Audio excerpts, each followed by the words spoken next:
not going to start at all.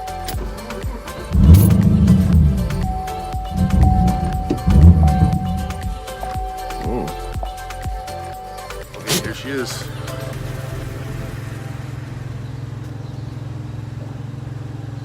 That's what it looks like. AEM intake system. Okay, we got the check engine light on the Camaro, so I never had a problem with it before, so I'm gonna put the scan tool, check out the code, see what it's at. Maybe it's something simple, maybe it's gonna cost me some money, maybe, who knows. But yeah, let's check it out. Okay, let's read the DTCs. Oh, it's got some weird ones. I'm gonna just clear it out and hopefully it stays off. Oh, or I'm not gonna start at all.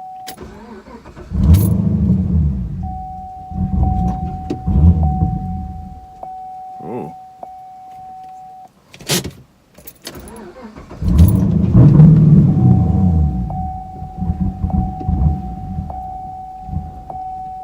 Uh-oh.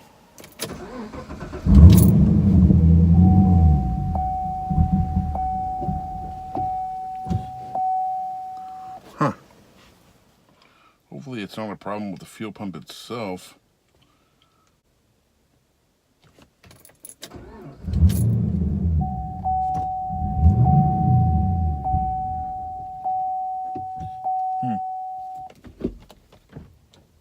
Hopefully it's just a one-wire thing and we can fix it.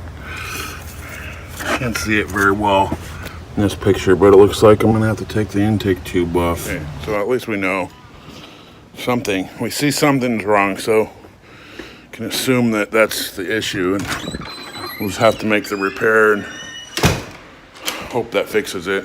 I'm gonna check out right now on what a PO69E. I know it's related to the fuel pump, but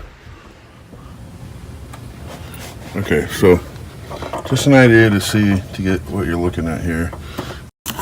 So yeah, somehow that wasn't pushed on like that. So I was able to come over here and then wear a hole. I found it like this yesterday. Look at this.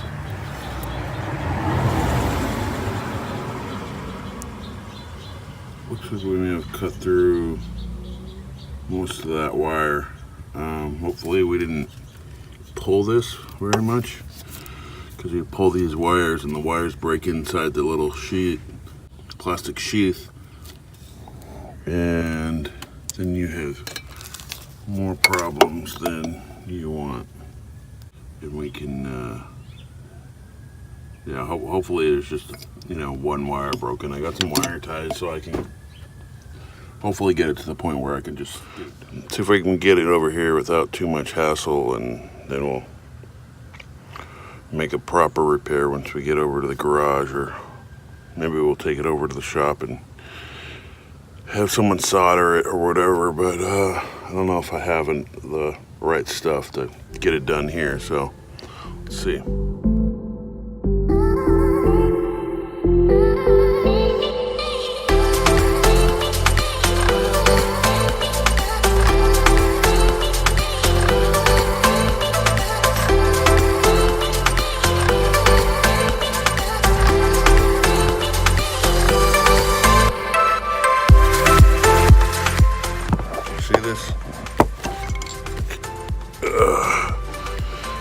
Yeah, I don't know if you can see it, but there's, let's see if we can get it to focus in here. Yeah, these two right here, you can see two strands, that's all that's holding it together. I pulled this little piece of the sheath back, but yeah, hopefully I can get that together, then limp it over to the garage and take care of it with a clump of solder or something, solder them back together and heat shrink and call it a day. Anyway, it ain't pretty, but hopefully it gets me over to the garage, and then I could. Not looking good here.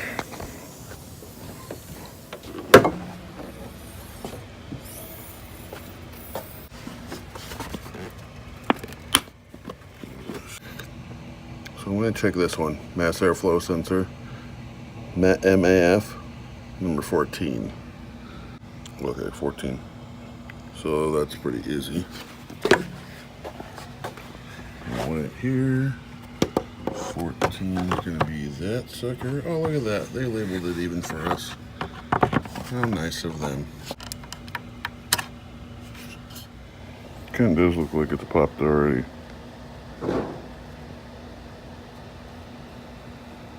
See, it looks like it's a little burned.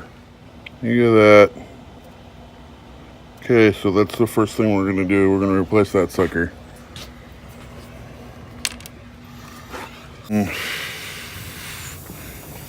Not looking good here. Where were we at? We were right here, number 14, right? 14. Moment of truth, right? Okay, is it going to start and stay running?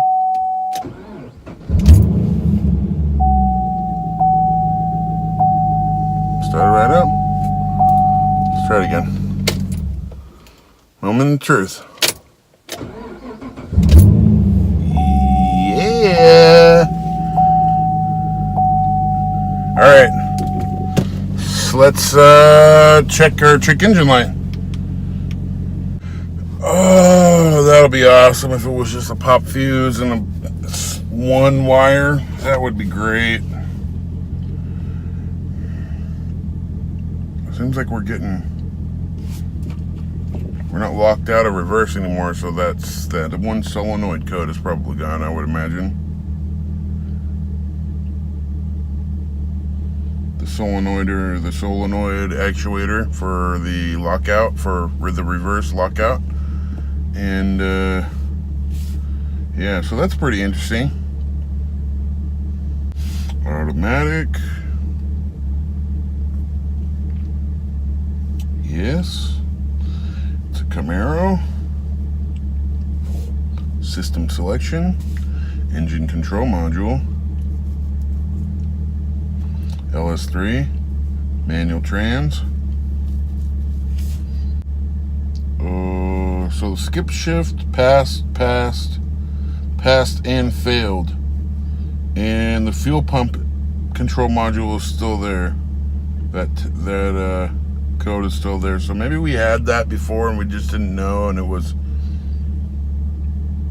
doing something. Fuel pump control module requested mill elimination. Okay, so we're gonna, once again, now that we've solved one problem, we're gonna clear the codes again and see what comes back. This fuel pump has come back 3 times now.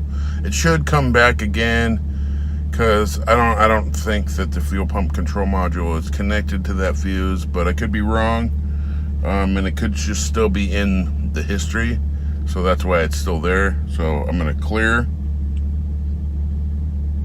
It didn't cut out again, so that's a good sign. Clear DTCs. Okay, let's read. DTC display, see if anything is there.